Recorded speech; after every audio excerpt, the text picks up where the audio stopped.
I have a question for you. Are these international conferences, like the Paris Climate Change Conference, do they erode democracy? And if so, should this concern liberals as well as conservatives? Well, joining me now via Skype from California is Professor Joel Kotkin. He is the Presidential Fellow at Chapman University in California, and he's the Executive Director of the Center for Opportunity Urbanism. Welcome back to the program, Professor Kotkin. Oh, it's great to be here. Well, it's nice to see you, and I find your writing very interesting because you are a lifelong Democrat, so you come at things from a different perspective than me, a right-wing conservative. Tell me your critique of the Paris Global Warming Conference. It was the event of the year for everyone who was there. I mean, the media loved it, the Democrats loved it. Why would you, as a Democrat, a lifelong Democrat, be skeptical of this event that John Kerry and Barack Obama said was so great? Well, first of all, just from a more traditional, if you want to say, social democratic point of view, and I think that would be, true whatever country you're in. This is a deal that is, not the way it's going to be structured. Is it looks like the working and middle classes of countries like Canada, like the United States, like the UK, like the EU, are going to be made to pay for policies that are basically going to damage large parts of the economy. I mean, what I find most frightening is the idea that one thing is that you think that you can change things in some dramatic form in terms of nature in a short period of time. There's a little bit of hubris there. But also, I think that we don't even look at, okay, if we want to reduce greenhouse gases, are there ways that we can do it that don't destroy the economy? And I think what our leaders are saying, essentially, and this is true of Canada, US, Europe, I now include Canada since you've had a regime change there, that one of the things that you're going to see is, basically the idea that the Western countries and basically the middle and working class parts of the Western countries are going to have to sacrifice, while India and China have no intention of doing this on a mass basis. And I think that what leaders should be looking at is, if we're going to reduce greenhouse gases, are there ways that we can do it that don't force people to live in crates, that don't raise the price of electricity and heating oil, which would be, I assume, a concern in Canada particularly. And I think that there are ways to do it. There's a group that I would identify with called eco-modernists who say, look, we can get the big reductions from going from coal to natural gas and nuclear power and conservation.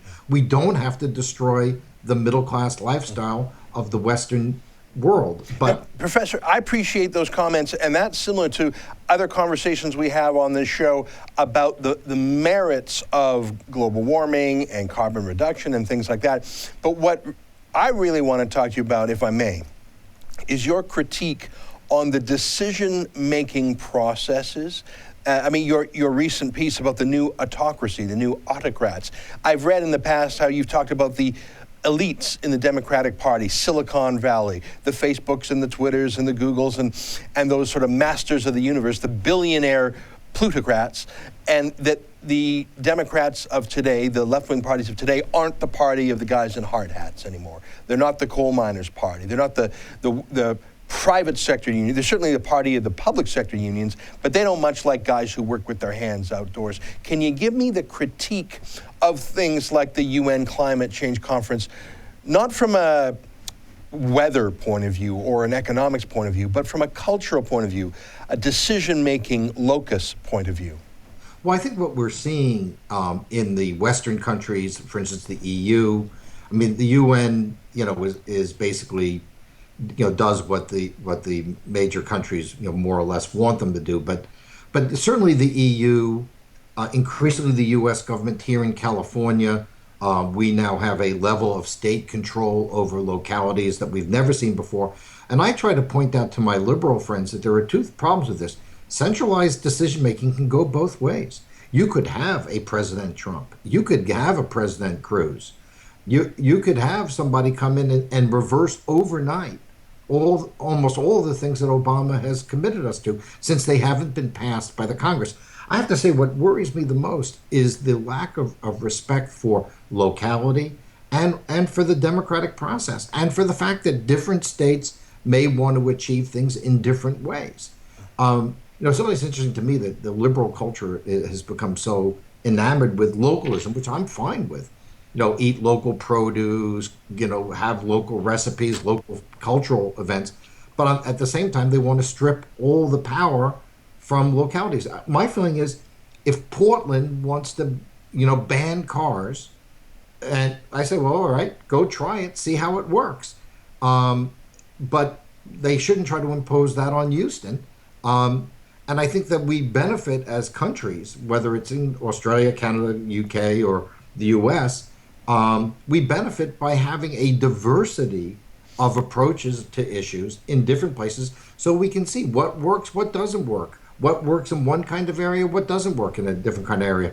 And we've been stripping that away. And I think that the danger, I think, where we're headed is towards a managed economy, a society where we essentially impanel, in quotes, experts to tell us what we should do. Well, and I'm worried about that on the free speech point of view. Recently, I've studied Google, Facebook, and Twitter, all of which are bringing in a form of political moderation to their Facebook status updates and Twitter feeds. And if you say things that are impolitic, your account can be suspended or blocked. So it's not just that we have a crony capitalism, it's that other liberties, like freedom of speech, are being managed by a cadre of, I don't know if crony capitalist is the right term, but this elite group of philosopher king tycoons. What do you think of that? Well, I think that, as I did for the recent article in the British magazine Spiked, this is precisely what's happening, which is that you have a small group of people who, by the way, don't have the usual historic concerns of high-tech people. Traditionally, high-tech people wanted good roads and they wanted cheap power, and they were concerned about manufacturing. These guys, they're just living in cyberspace, so they don't really need the sort of physical infrastructure that most of the economy requires. And they all overwhelmingly live in two places, Seattle and the Bay Area. So they all talk to each other. They all live in the same soup. Particularly in the case of the Bay Area, it's the most expensive place now to live in the United States. And they personally feel that they should set the priorities. And what we may be getting towards is a situation where we have government by expert. Now the question is, and the old Latin saying, who watches the watchers? Don't we think that a climate scientist who gets government grants, who knows that the government wants to find a particular thing, does that person have completely impartial point of view? Does a environmental group that gets huge amounts of money from people who speculate in the sort of solar space, are they totally clean as snow? I don't think so. So I think that we have to understand that there is a power play that's going on here, and there's also an idea that as tech is an industry which doesn't really rely on large numbers of middle and lower skills, it's a very elite industry almost by its nature. Mm-hmm. If you're a Google, where do you get your employees? You get the best of the best from the U.S. schools, and then you bring in techno coolies from India and elsewhere to do, when you want to have cheaper labor. Well, let me ask you about that, because I know that you're critical of Donald Trump, but he struck a vein by talking about something that Republicans and Democrats have not wanted to talk about for years, that is open immigration. And the Syrian threat of terrorism has just added to that.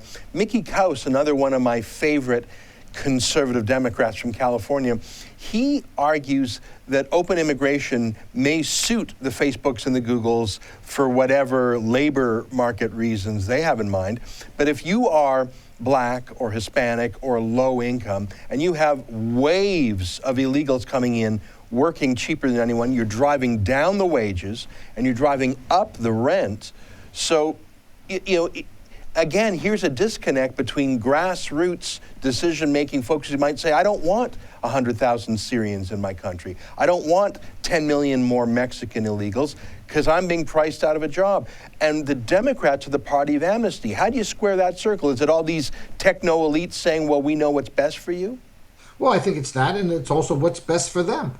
You know, if you're Mark Zuckerberg, you want to have, you know, good ethnic restaurants, and you want to have good gardeners, and you want to have, you know, business services that you can get from having an H-1B visa. I mean, and look, Trump is a despicable person, and, you know, I'm ashamed as an American that he's even considered seriously a presidential candidate by so many people. It's enough to make me not become a Republican.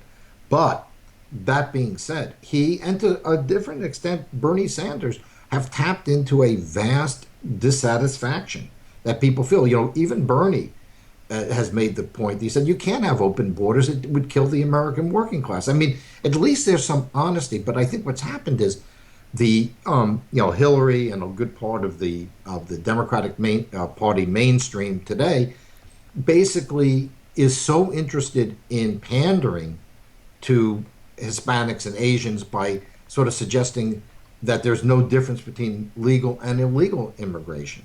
And by using Trump as a way to drive those voters even further from the Republican Party, so that what people do is they vote their blood, if you will, over their self-interest. And I think this is a fairly deliberate tactic right now, and I think it's working. And you know, frankly, the Democrats couldn't have dialed up a better person than someone like Trump. You know, if you have problems with concentration of government or all that, I'm not a Ted Cruz fan, but Cruz certainly fits all the ideological desires of a large part of the Republican Party. But he's certainly, at least he knows what the Constitution is. I try to tell my liberal friends, you love the fact that Obama now rules by decree. Let's see what it's like when President Trump rules by decree. I mean, Obama knows enough about the Constitution that he knows he's ignoring it. You know, I doubt Trump even understands the Constitution. I don't think he even cares about it. Well, I don't want to debate with you on Trump. I'm more of a fan than you are, but I can understand your criticisms. Professor Calkin, it's a pleasure to talk with you. You're a very interesting fella. You're one of my favorite Democrats, like Mickey Kaus, who has a heart full of a social conscience, but also uses his head. It's great to talk with you again. Thanks for your time today. Well, thank you.